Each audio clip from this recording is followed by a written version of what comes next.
and that this not quite solid plastic mantle, forget superglue, is the reason why centrifugal force does not constantly throw our continents around our planet at such incredible force and speeds, despite allegedly spinning around at 1,000 miles per hour while corkscrewing wildly around a sun, dragging us more than 60,000 miles per hour around a galaxy, dragging us around a universe at millions of miles per hour.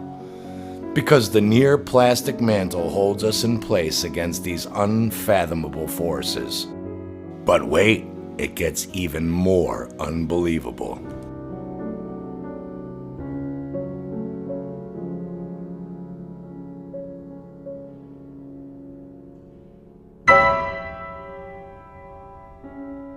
Every so many thousands of years on this galactic lap, we hit a patch of space with a magnetic null or reversal zone that weakens our normally stable electromagnetic eddy currents, which allows our semi-plastic mantle to return to a liquid floating state, and this sends our continents sliding and drifting all over the planet in a matter of hours until Earth finds a new equilibrium point of balance.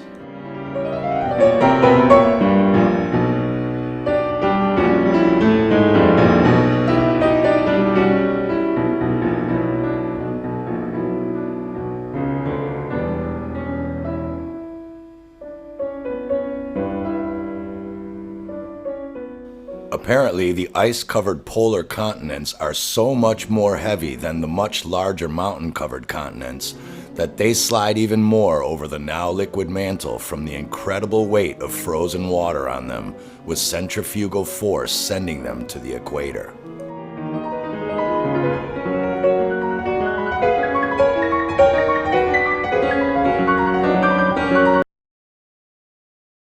As the continents shift and slosh about, moving from north to south or vice versa, they now encounter the 1,000-mile-per-hour winds still going from the Earth's rotation, which kicks up the ionic windstorms, fires, tsunamis, mountain ranges rising in a matter of seconds from tectonic plate crashes that no living soul on Earth could possibly survive, so help them God.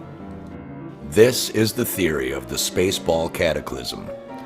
There is obviously no explanation as to why there are thousands of years of magnetic stability on this galactic lap, and then only one day of chaos, only to return to a stabilized eddy current field, if even reversed like a magnetic pole shift. But is there any geological or scientific evidence to support such a whopper of a theory? Well, yes and no, depending on if the evidence was cherry-picked to prove this theory, or if this theory was based on no other plausible possibilities to explain the evidence. Physics. The Borisovka mammoth was found frozen in Siberia with fresh preserved buttercups still in his mouth and stomach. Professionals from the meatpacking industry correctly agreed that the temperature had to have dropped dozens of degrees instantly for his massive body and even the fresh buttercups to have frozen through consistently and evenly without tissue rot or damage. However, the assumption was made that he must have been in a warmer place that suddenly slid into the current location of Siberia on the globe model, and that's why he froze instantly. But they failed to notice he was a fully furred woolly mammoth, already evolved for living in freezing cold regions, or to explain how his body survived the hypersonic winds and tidal waves that would accompany an instantaneous continental plate slide, easily crushing mountains, but not him.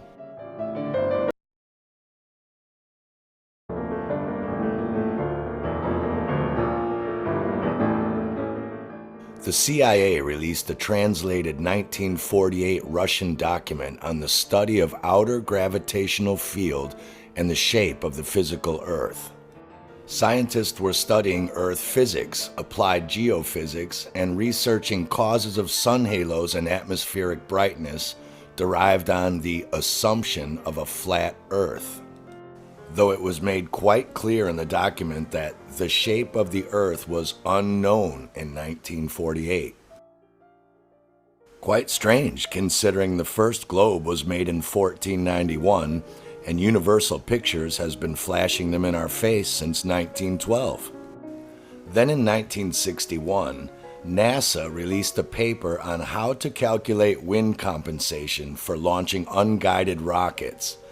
The trajectory computations to pull this off were based on a flat, non-rotating Earth.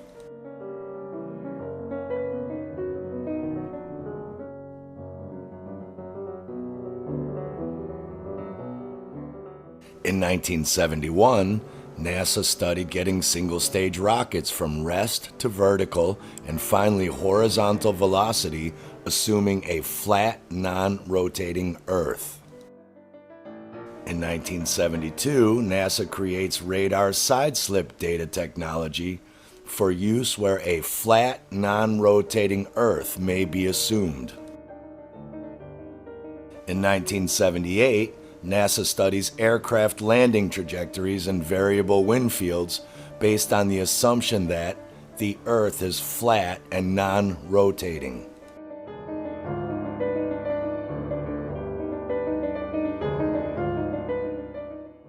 Why has nobody been to the moon in such a long time? That's not an 8-year-old's question. That's my question. I want to know, but I think I know. Because we didn't go there, and that's the way it happened. And if it didn't happen, it's nice to know why it didn't happen. So in the future, if we want to keep doing something, we need to know why something stopped in the past that we wanted to keep it going.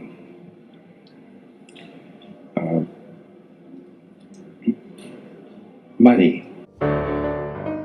In 1987, NASA puts out a user manual for linear, used for determining engine torque and thrust, flying in a stationary atmosphere over a flat, non-rotating Earth. 1988, NASA, Manual for Flight Testing a VTOL Aircraft describes the kinetics of the craft's motion over a flat, non-rotating Earth. 1991, NASA Aircraft Model for the American Institute of Aeronautics and Astronautics discusses equations of motion and atmospheric model for flying in a stationary atmosphere over a flat, non-rotating Earth. The 1997 NASA document on predicted thrust performance for the SR-71 Blackbird, carrying an external payload like another aircraft on its back, discusses flying in non-turbulent atmosphere, zero side forces, and a non-rotating Earth. NASA 1997 Singular Arc Optimal Climb Trajectory of Aircraft in a Vertical Plane on a Non-Rotating Flat Earth. In 2000, the U.S. Army Research Lab released a study on how many volume decibels of loss would happen for 3-meter antenna over ranges of 200 to 410 meters in the woods over a flat Earth.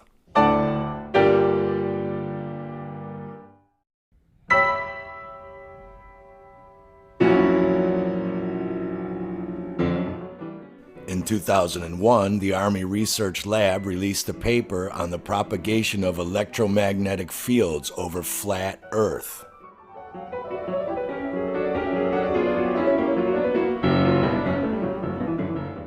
In 2002, NASA is now back with the actual flight test results of the SR-71 Blackbird carrying a mounted aircraft over a flat, non-rotating Earth. Nothing to see here, people. Move along. 2002, Army Research Lab's Laser Range Targeting System over a flat Earth. 2003, Army Research Lab User Manual for Fast Field Scanning, which works over a flat Earth and non-turbulent atmosphere. In the 2009 Army Research Lab paper on computing efficient algorithms for estimating the angle of arrival of helicopters using acoustic arrays, they admit in the paper that the actual results were not close to the anticipated results, which may be caused by a, quote, violation of the assumption of the flat Earth model, unquote.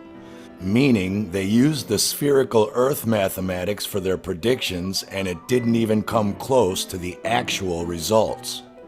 Finally, in 2010, the Army Research Lab released a paper on the trajectory effects of adding liquid payloads to spinning projectiles, admitting the equations they used for projectile flight dynamics assume a flat Earth. So let's talk about the money, because the money gets really interesting, and if people don't understand the money, then you don't understand the lie. $56 million today, of course, you've heard that 56 million times probably this weekend. But we need to talk about how big the space economy is, okay? That is the music industry at $19.3 billion in 2018. The movie industry is $43 billion in 2018, okay? We can even add to the movie by going with home entertainment. That includes your Blu-ray players, your DVD players, your home entertainment systems, your TVs.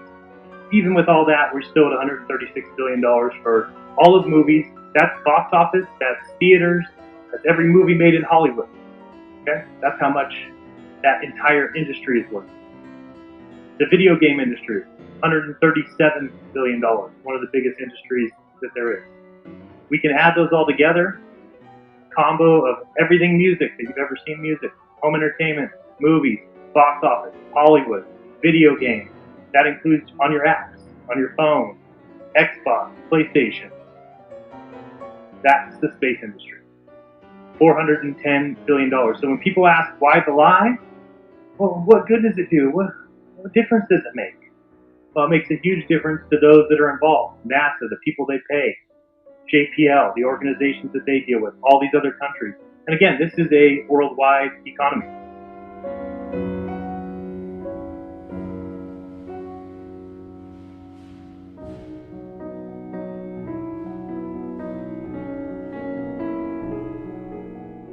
Pan tam był. Czy Ziemia rzeczywiście jest kulą zawieszoną w kosmosie? Jest płaska.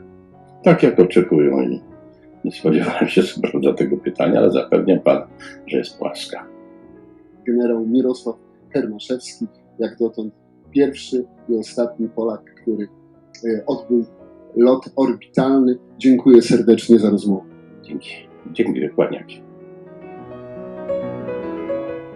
If it turns out that NASA, the U.S. Army, and the burgeoning flat Earth movement's geocentric models are actually correct, rendering this magnetic galaxy lap and slipping continental plates theory impossible on a, quote, flat, non-rotating Earth, as NASA calls it, and thus Big Bang heliocentric space is really just a big business racket and a scam, then how do their models explain these cataclysms?